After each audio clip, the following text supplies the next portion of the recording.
আসসালামু আলাইকুম, কেমন আছেন আপনারা? আশা করি অনেক অনেক ভালো আছেন। আজকের ক্লাসে আপনাদের স্বাগত জানাচ্ছি। গতকাল আমরা পরিপাক নিয়ে আলোচনা করেছিলাম, কোন কোন অংশগুলো পরিপাক কাজে সহযোগিতা করে থাকে।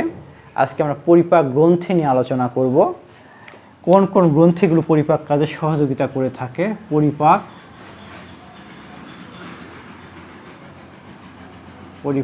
গ্রন্থি। পরিপাক গ্রন্থিগুলো সবগুলো আমরা পড়ব না, এমসিকিউ যেখান থেকে এমসিকিউগুলো আসার সম্ভাবনা আছে সেই অংশগুলো নিয়ে আলোচনা করব। পরিপাক গ্রন্থির মধ্যে সর্বপ্রথম আমাদের যে গ্রন্থিটা গুরুত্বপূর্ণ ভূমিকা পালন করে সেটা হচ্ছে লালা গ্রন্থি। লালা গ্রন্থি। এরপর যকৃতের পর যে গ্রন্থি সেটা হচ্ছে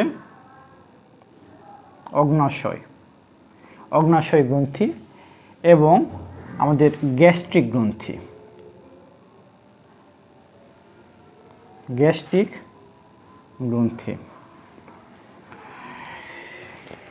এগুলো খুব গুরুত্বপূর্ণ। প্রথমে আমরা আলোচনা করব লালা গ্রন্থি নিয়ে। লালাতে মিউসিন নামক একটা এনজাইম থাকে। কি নাম? মিউসিন নামক এনজাইম থাকে। এই এনজাইমটার কাজ হচ্ছে খাবারকে পিচ্ছিল করে গলৎকরণ করতে সাহায্য করা। মিউসিন আর তেমন কোনো কাজ নাই। মিউসিনের প্রথম কাজ হচ্ছে খাবারকে পিচ্ছিল করে দেওয়া এবং গলৎকরণে সহযোগিতা করা। এরপর লালা গ্রন্থিতে দুটা এনজাইম আছে, একটা হচ্ছে টায়ালিন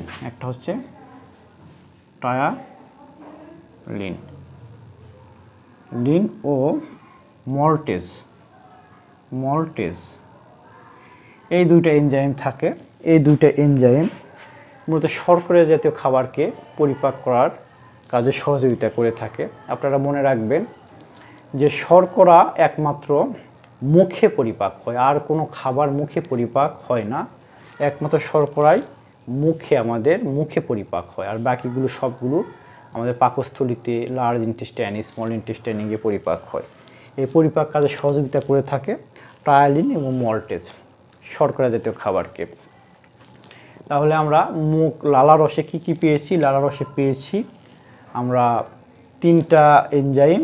একটা এনজাইম মিউসিন, এই মিউসিন খাবারকে পিচ্ছিল করে। এরপর পেয়েছি টায়ালিন এবং মল্টেজ। এই টায়ালিন এবং মল্টেজ শর্করা জাতীয় খাবারকে পরিপাক করতে সহযোগিতা করে।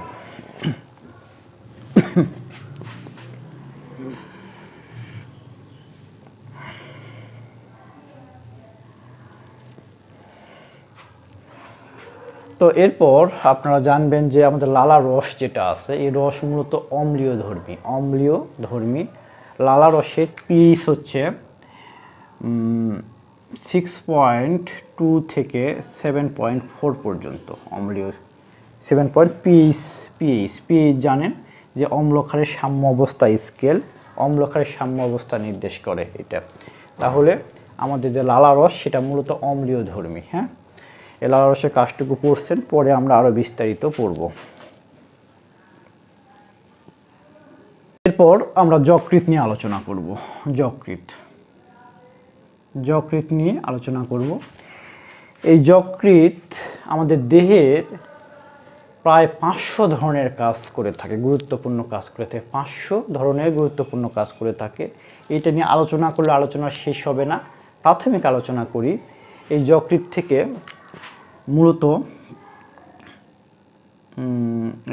থেকে মূলত লাইপেজ নামক একটা এনজাইম নিষ্কৃত হয়, যেটা চর্বিকে ভেঙে পরিপাক করার কাজে সাহায্য করে থাকে। এই যকৃৎ থেকে লাইপেজ নামক এনজাইম নিষ্কৃত হয়, যেটা চর্বিকে ভেঙে পরিপাকের কাজে সহযোগিতা করে থাকে। এই নামটা খুব গুরুত্বপূর্ণ, মনে রাখবেন। এই যকৃতে মূলত তৈরি হয় কি? পিত্তরস। আমরা অনেকে মনে করি পিত্তথলিতে পিত্তরস উৎপন্ন হয়, কিন্তু না, আমরা যকৃতে পিত্তরস উৎপন্ন হয় এবং পিত্তথলিতে এসে জমা থাকে। এই পিত্তথলি থেকে পিত্তনালীর মাধ্যমে ডিউডেনামে এসে যুক্ত হয় এবং ডিউডেনাম থেকে আবার অগ্নাশয় থেকে অগ্নাশয় রস এসে ডিউডেনামে যুক্ত হয়ে পরে চর্বিকে পরিপাক করার কাজে সহযোগিতা করে থাকে। আমরা বিভিন্ন বিক্রিয়াগুলো পরবর্তী ক্লাসে দেখব, শুধু কিছু মূল যে এনজাইমগুলো পরিপাক কাজে সহযোগিতা করে থাকে সেটুকুই আমরা জানবো। তাহলে আমরা যকৃৎ থেকে যে মূল এনজাইম যেটা চর্বি হজমে সহযোগিতা করে সেটার নাম লাইপেজ। লাইপেজ। আর কোন এনজাইম পেয়েছি? লাইপেজ। এটা চর্বি হজমে পরিপাকে সহযোগিতা করে থাকে, চর্বিকে ভাঙতে সহযোগিতা করে থাকে। আরেকটা বিষয় হচ্ছে যে এই যকৃৎ অংশটুকু আমরা বিস্তারিত পড়ব।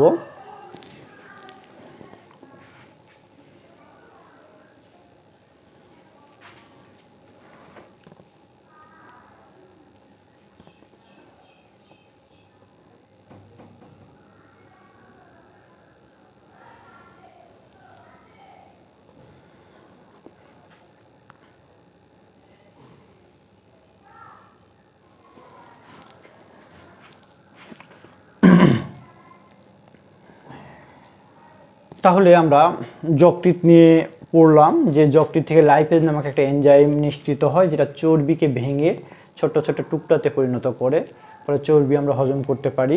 এবং অনেক সময় যাদের পিত্তথলিতে পাথর হয়, পিত্তথলি কেটে ফেললে আমরা এই চর্বি জাতীয় খাবার, ফ্যাট জাতীয় খাবারগুলো বেশি খেতে পারি না, তাহলে ব্যথা হয় পেটে।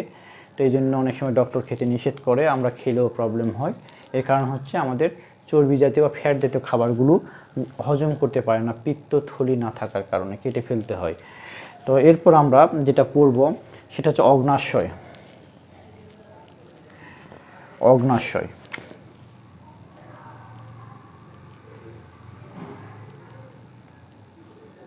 অগ্নাশয় থেকে গুরুত্বপূর্ণ অনেকগুলো এনজাইম নিষ্কৃত হয়।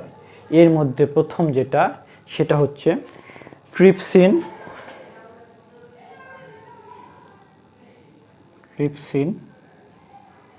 দ্বিতীয়টা হচ্ছে ট্রিপসিন, এরপর অ্যামাইলেজ।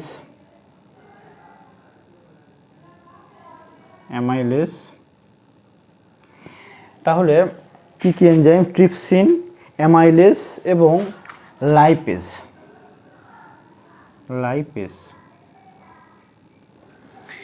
অগ্নাশয় থেকে এই তিনটি এনজাইম শর্করা, আমিষ এবং স্নেহ জাতীয় খাবারকে পরিপাক করার কাজে এই অগ্নাশয় রসগুলো গুরুত্বপূর্ণ ভূমিকা পালন করে। কি কি? শর্করা, আমিষ এবং স্নেহ জাতীয় খাবারকে এই ট্রিপসিন, অ্যামাইলেজ এবং লাইপেজ এনজাইম পরিপাক করতে সহযোগিতা করে। এই অগ্নাশয় থেকে অগ্নাশয় নালী এসে ডিউডেনামে যুক্ত হয় এবং নালীর মাধ্যমে ট্রিপসিন, অ্যামাইলেজ এবং লাইপেজ এনজাইমগুলো এসে ডিউডেনামে যুক্ত হয়ে খাদ্য পরিপাকে অংশগ্রহণ করে থাকে।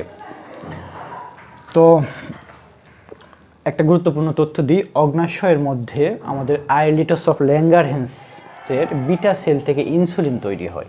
আমাদের আইলেটাস অফ ল্যাঙ্গারহ্যান্সের অগ্নাশয়ের ভিতর থাকে এটা।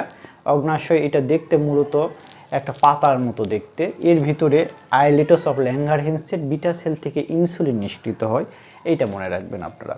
তাহলে আমরা পেয়েছি যে অগ্নাশয়ের তিনটি এনজাইম থাকে, ট্রিপসিন, অ্যামাইলেজ এবং লাইপেজ। এই ট্রিপসিন, অ্যামাইলেজ এবং লাইপেজ কী কাজ করে থাকে? ট্রিপসিন, অ্যামাইলেজ এবং লাইপেজ ডিউডেনামে গিয়ে স্নেহ জাতীয় খাবার, এরপর আমিষ জাতীয় খাবার এবং শর্করা জাতীয় খাবারকে পরিপাক করার কাজে সহযোগিতা করে। শর্করা জাতীয় খাবারকে মুখেও পরিপাক করার কাজে সহযোগিতা করে। আমরা প্রথমেই পড়েছি প্রায়োলিন এবং মল্টেজ নামক এনজাইম, এবং এখানে আমরা পেয়েছি অগ্নাশয় থেকেও একটা রস নির্গত হয় যেগুলো শর্করা পরিপাকে সহযোগিতা করে থাকে। তো এইটাই পরিপাক অংশের এনজাইমগুলোর কিছু বেসিক তথ্য। এবং আরেকটা অংশ হচ্ছে গ্যাস্ট্রিক গ্রন্থি থেকে গ্যাস্ট্রিক রস নির্গত হয় এবং আমার অন্ত্রের প্রাচীর থেকে HCl নিষ্কৃত হয়। এই সিএলগুলো HCl, হাইড্রোক্লোরাইড অ্যাসিড, এগুলো খাবার পরিপাকে সহযোগিতা করে থাকে। আমরা পরবর্তী ক্লাসে এই অংশগুলো নিয়েও আলোচনা করব। আশা করি ক্লাসটি আপনাদের জন্য অনেক হেল্পফুল হয়েছে এবং আরও আমরা আস্তে আস্তে ডিপে প্রবেশ করব। কারণ প্রাথমিক অবস্থায় যদি আপনাদের অনেক এনজাইমের নাম বলি, এগুলো সব গোলায় ফেলবেন। এই জন্য মূল এনজাইমগুলোর নাম বললাম এবং এদের কাজ কী এগুলো বললাম। পরে আমরা আরও জটিল বিষয়গুলো নিয়ে আলোচনা করব। আপনাদের কাছে বেশি বেশি লাইক, কমেন্ট, শেয়ার আশা করব এবং আপনাদের পরিচিত জন যারা আছে তাদের কাছে আপনারা লিঙ্কগুলো শেয়ার করবেন এবং আমার চ্যানেলটা সাবস্ক্রাইব করে দিবেন। ভালো থাকবেন। আসসালামু আলাইকুম।